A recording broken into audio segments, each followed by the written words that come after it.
Pemirsa, untuk mengetahui lebih jelas lagi hasil mediasi konflik agraria antara PT BAK dengan kelompok tani karya usaha desa Bintang Tinggi 2, Muara Teweh, Barito Selatan, dan dimediatori oleh Kepolisian Resor Barito Utara, dan bagaimanakah sebenarnya keberadaan kelompok tani serta sejauh mana pemanfaatan kawasan tersebut. Sekarang kita terhubung dengan Kepala Desa Bintang Tinggi 2, Ardianto. Dan pembicaraan kita sore hari ini akan dipandu oleh rekan Olivia Teja. Silakan rekan Olivia. Ya, terima kasih rekan Hari. Sore hari ini kita akan berbincang-bincang ingin mengetahui seperti apa sih sebenarnya konflik agraria yang terjadi di Desa Bintang Tinggi 2 ini. Saya sapa dulu Kepala Desa Bintang Tinggi 2, Bapak Ardianto. Selamat malam Pak, apa kabar? Selamat malam Mbak Olivia, kabar baik. Apakah mendengar suara saya Pak? Salah mendengar Pak. Salam sehat Pak. Oke, seperti di pengantar tadi Pak, dan juga berita yang sudah kita lihat, ada konflik agraria antara PT BAK ini dengan masyarakat petani.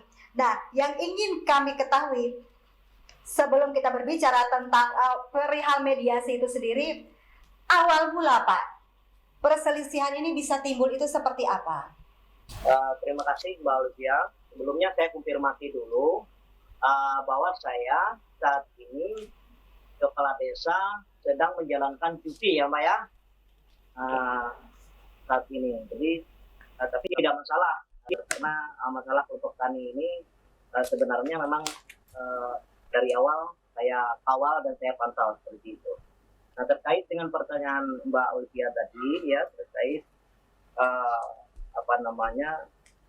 awal perselisihan yang timbul, yang pertama perlu saya sampaikan bahwa kelompok tani hutan karya usaha ini, HTR atau hutan karya usaha ya, ini ada mendapatkan SK ya dari Kementerian LHK yang mana diterbitkan pada tahun 2018. Kemudian ada beberapa peraturan ya yang kami terima, yang kami harus laksanakan, yaitu peraturan Menteri Lingkungan Hidup, kemudian peraturan Pemerintah Republik Indonesia nomor 24 tahun 2021 terkait dengan sanksi administrasi maupun terkait dengan bayaran kewajiban kita terhadap negara. Itu Mbak awalnya. Ya, itu awalnya. Kemudian ya. Pak, bukan tiba-tiba sih, pasti ada range waktunya sebelum ini terjadi. Seperti apa teman-teman menggarap di sana? Ya, perlu saya jelaskan bahwa kelompok tani HTR Karya Usaha Desa Bintang Tinggi 2 ini sebenarnya tidak diperbolehkan untuk menggarap lahan ya. Yang diperbolehkan itu memelihara hutan dan lahan yang ada di situ, terkecuali ada lahan-lahan eks perusahaan maupun lahan yang bolong misalnya seperti itu, terkait dengan peninggalan oknum dari masyarakat. Itu saja yang yang kami laksanakan untuk melakukan penanaman atau kegiatan lain untuk memanfaatkan hutan tersebut. Seperti itu Mbak. Jadi kami tidak diperbolehkan menggarap lahan seluas-luas terkecuali menanam lahan yang bolong. Oke. Jadi sebenarnya seperti apa Pak status lahan ini sendiri? Kalau boleh diulang. Statusnya, ya. Itu yang kan sekarang sedang dikerjakan oleh kelompok tani ini sendiri. Iya. Yang dikerjakan kelompok tani ini kan di area kawasan hutan produksi Mbak. Seperti itu. Bisa diulangi lagi. Yang namanya kelompok petani ini merawat. Seperti apa Pak maksud merawat? Apakah tidak boleh menanam yang lain atau seperti apa ini? Ya, boleh Mbak menanam sebenarnya. Yang maksudnya merawat itu artinya karena di situ kan area kawasan hutan produksi ya. Artinya hutan itulah yang dijaga oleh kelompok tani ya, yang masih berdiri itu di situ. Nah, yang pertama dulu menjaga supaya tidak ada kebakaran hutan seperti itu satu. Nah, kemudian kalau ada potensi-potensi yang ada di dalam hutan itu, misalnya rutan atau pulut dan lain-lain, itu saja yang bisa dimanfaatkan oleh masyarakat dan dirawat dan dijaga oleh kelompok tani karya usaha di Desa Bintang Tinggi 2 ini. Itu Mbak. Jadi memang boleh Apa saja menanam. Pak yang ditanam? Kemudian berapa luasan yang diperbolehkan dalam tanda kutip di sini? Ya, jadi untuk penanaman ini, Mbak ya, itu ada beberapa proses tahapan ya, mulai dari RKU-nya. RKU itu selama 10 tahun, Mbak. Kemudian dengan luas lahan 990 hektar ini yang diberikan kekuasaan kepada kelompok tani ini terbagi menjadi 10 rencana kerja.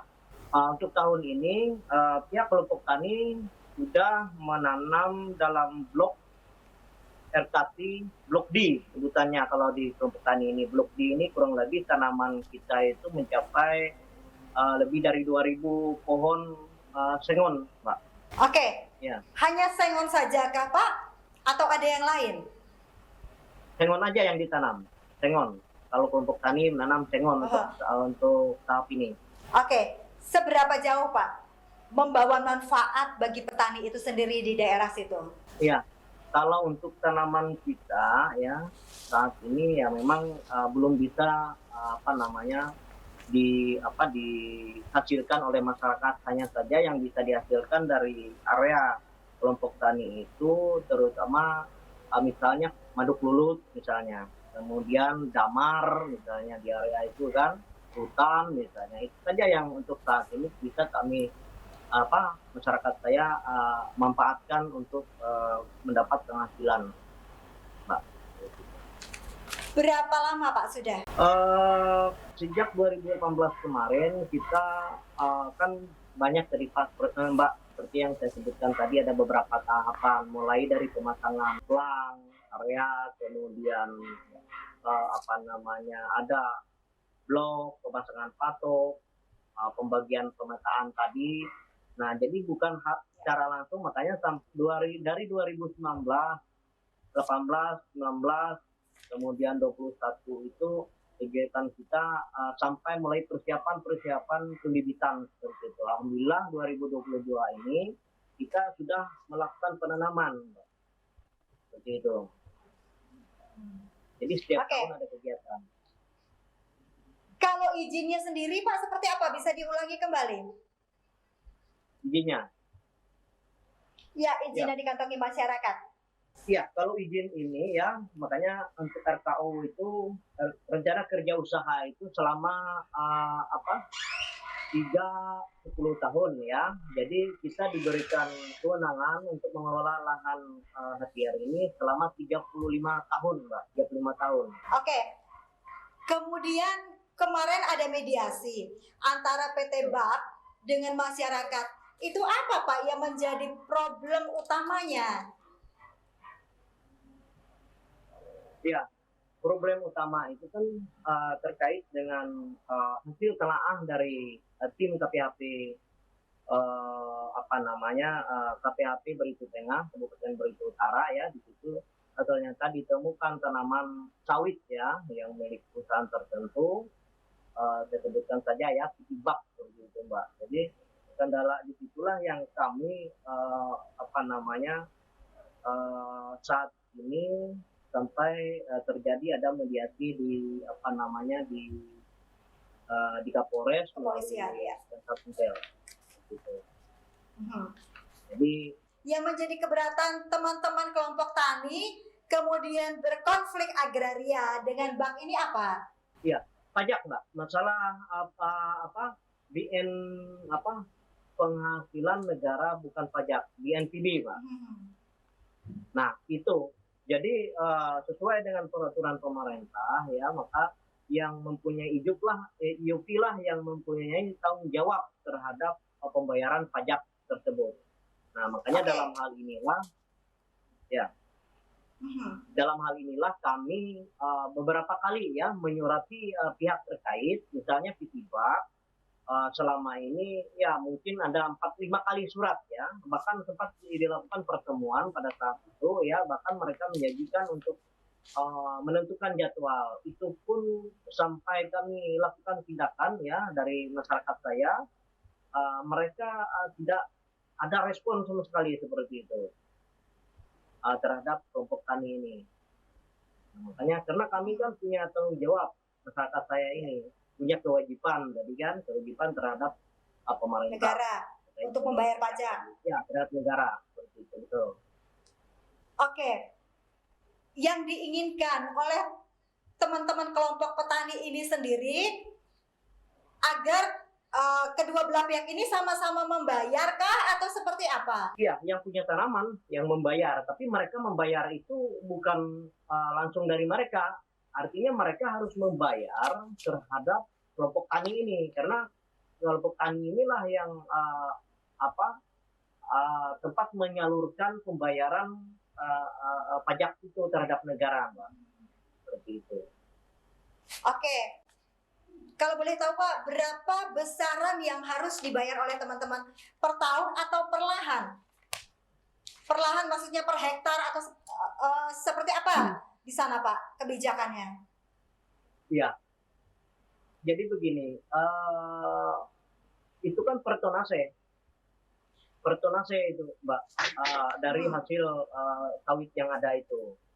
Nah, kalau masalah nominal angkanya, makanya kemarin dari pihak Pitibak ini kan pas pada mediasi di Kapolres kemarin, mereka yang menginginkan ini di mediasi, yang melapor ke Kapolres itu kan mereka, Mbak. Kemudian mereka menginginkan itu menempuh jalur mediasi seperti itu. Nah, sementara ini kan kita masih menunggu proses yang disepakati kemarin, Mbak. Kapan waktunya? Sementara kami ini kan sangat berharap sekali permasalahan ini bisa diselesaikan oleh pihak terkait dengan mediasi kemudiannya gitu. Oke, support dari pemerintah atau dinas terkait sendiri seperti apa? Support dari pemerintah sangat baik sekali, Mbak.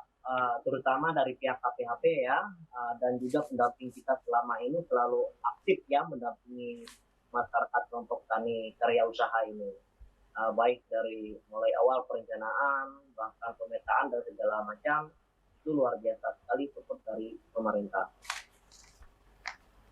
Sepengetahuan Pak Kades sendiri, sudah berapa lama Pak PT ini berada di situ dengan tanaman sawitnya? Ya, memang kita ketahui ya, Pitibak ini sejak 2007 kalau tidak salah di situ melakukan penanaman. Ketika 2007 itu, pernahkah terjadi perselisihan atau ketidakcocokan dengan masyarakat terkait dengan tanam menanam atau tanam tumbuh di atas lahan tersendiri? Saya kira masalah itu, Mbak, bisa saja ditanyakan kepada mereka. Tapi kalau menurut saya ya, kalau boleh saya jelaskan, karena Ibu Mbak bertanya juga, konflik perkebunan ini di mana-mana sebenarnya. Apalagi Pitibak ini, mereka seperti Rambo seperti itu.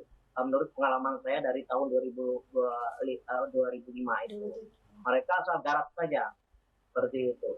Gampang urusan, gampang masalah seperti itu. Kalau ada masalah yang sering terjadi, saya temukan, saya ini kan menjadi kepala desa dari tahun 2009, Pak. Artinya konflik di Pitibak ini selalu saja terjadi seperti itu terkait dengan lahan. Nah, jadi kadang-kadang masyarakat itu kalau ada salah sedikit saja langsung aparat penegak hukum yang menyelesaikan masalahnya begitu. Oke, setahu Pak Kades sendiri dan juga ketua kelompok tani, bagaimana sebenarnya izin yang dikantongi oleh PT ini sendiri? Iya, yang kami ketahui Pitibak ini tidak memiliki HGO. Ya kan? Tidak memiliki HGO. Setahu saya ya, waktu ada mediasi dengan desa lain di DPR dulu, marah mereka didesak. Kapan Pitibak ini? Sementara perusahaan yang lain yang baru sekarang aja membuka lahan, yang baru-baru aja membuka lahan, mereka sudah keluar HGO-nya. Kenapa Pitibak terlantar seperti ini? Nah, jadi setahu saya seperti itu. Apalagi dengan konflik masalah lahan tadi kan banyak sekali, Mbak. Jadi, Pak, kalau menurut Bapak sendiri, harusnya perusahaan itu kan memberikan manfaat dan dampak positif, terlebih melalui CSR-nya kepada masyarakat. Kalau teman-teman dari PT BAK sendiri selama ini seperti apa? kalau menurut saya ya, pengalaman saya selama jadi kepala desa Bintang Tinggi 2, untuk Bintang Tinggi 2 khususnya 0%, 0 rupiah sama sekali untuk CSR-nya. Oke. Sementara PT BAK ini kan perlu saya jelaskan, Mbak ya, berdirinya PT BAK dulu itu pada tahun 2000 sekian itu tadi, 2005 ya kalau tidak salah. Sebelum saya jadi kepala desa itu, saya pernah jadi RT, Mbak. Mereka berdiri membuka lahan, mengurus izin itu atas dasar dukungan dari masyarakat, ya, atas dukungan dari masyarakat. Dan janji mereka pun itu di dalam luasan mereka itu 20.000 hektar itu 20% itu untuk masyarakat. Sampai sekarang 1% pun nggak ada untuk masyarakat diberikan oleh PIBA. Artinya kewajiban mereka itu ya sesuai dengan janji-janji itu dulu tidak ada sama sekali. Makanya saya terus terang saja ya, selama saya jadi kepala desa, dari mana-mana masyarakat itu terutama khususnya dari Bintang Tinggi 2 ini selalu mempertanyakan mana kemitraan yang dijanjikan oleh atau plasma yang dijanjikan oleh PT BAK. Saya bilang anggap saja mimpi buruk. Anggap saja mimpi buruk karena janji itu saya lihat tidak akan pernah direalisasikan terhadap masyarakat seperti itu. Kalau hasil mediasi kemarin sendiri seperti apa, Pak? Ada 3 poin yang tadi kita dengar di pemberitaan. Ya, hasil mediasi itu kan ada 4 poin ya. Terutama tadi kan sudah disebutkan kedua belah pihak diselesaikan secara mediasi ya dengan melibatkan instansi terkait yang jadwalnya ditentukan kemudian. Nah, secara lisan kami kemarin disampaikan oleh Pak Kasat Intel ya bahwa beliau akan melaporkan ke pemerintah daerah melalui Sekda. Ya. Nah, setelah itu kemungkinan nantinya Sekda akan meminta atau menjadwalkan jadwal mediasi terhadap kelompok tani seperti itu, Mbak. Selama proses mediasi berlangsung, kemudian hasilnya Bapak tadi mengatakan bahwa akan ada mediasi kemudian. Apa yang menjadi harapan Bapak dan teman-teman kepada pemerintah dan juga PT BAK ini sendiri? Ya, tentu saja karena ini kan tadinya yang menginginkan mediasi ini kan adalah PT BAK secara kekeluargaan seperti itu. Artinya tentu saja harapan dari pihak kelompok tani ini dan saya selaku kepala desa semua apa yang diinginkan masyarakat nantinya agar pihak perusahaan ini bisa memberikan kewajibannya terhadap kelompok tani untuk membayar ya kewajiban kelompok tani terhadap negara seperti itu. Nah, kemudian saya juga berharap sekali dengan pemerintah terkait ya, terutama dari pihak APAP, kemudian pihak Kehutanan, kemudian pihak Kementerian LHK, agar nantinya bila mediasi agar mereka diundang dan harus hadir agar bisa menjelaskan masalah ini terhadap pemerintah Kabupaten Barito Utara yaitu Pak Bupati seperti itu supaya nantinya kami tidak terbebani dengan kewajiban terhadap negara seperti itu dan juga bisa dipahami oleh pihak perusahaan. Jangan sampai nanti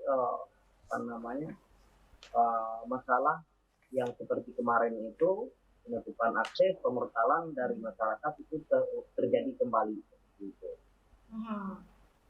Kedua belah pihak sama-sama menjamin untuk tetap kondusif, Pak? Ya, kami jamin. Saya juga menjamin selama pihak dari dari pemerintah bisa secepatnya untuk memfasilitasi mediasi lanjutan terkait dengan permasalahan ini, Mbak. Oke Pak, terakhir. Berapa lama deadline yang diberikan oleh kelompok tani dan juga masyarakat setempat? Dan apabila tidak dipenuhi, apa langkah selanjutnya? Ya, di hasil mediasi itu kan tidak ditentukan batas waktu ya, Mbak ya. Kami akui di situ sedikit ada kelemahan kami ya. Tapi kami pada saat itu percaya ya kepada pihak terkait yang terutama pihak kepolisian yang memediasi kedua belah pihak.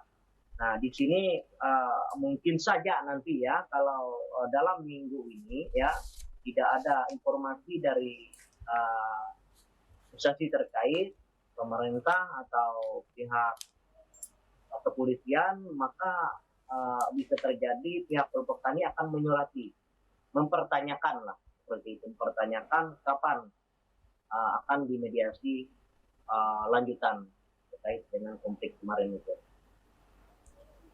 Terima kasih Pak Ardianto, Kades Desa Bintang Minggu 2 sudah berbagi bersama kami pada malam hari ini. Semangat terus Pak, memperjuangkan hak masyarakat dan juga kelompok petani di sana. Salam sehat. Sekali lagi terima kasih.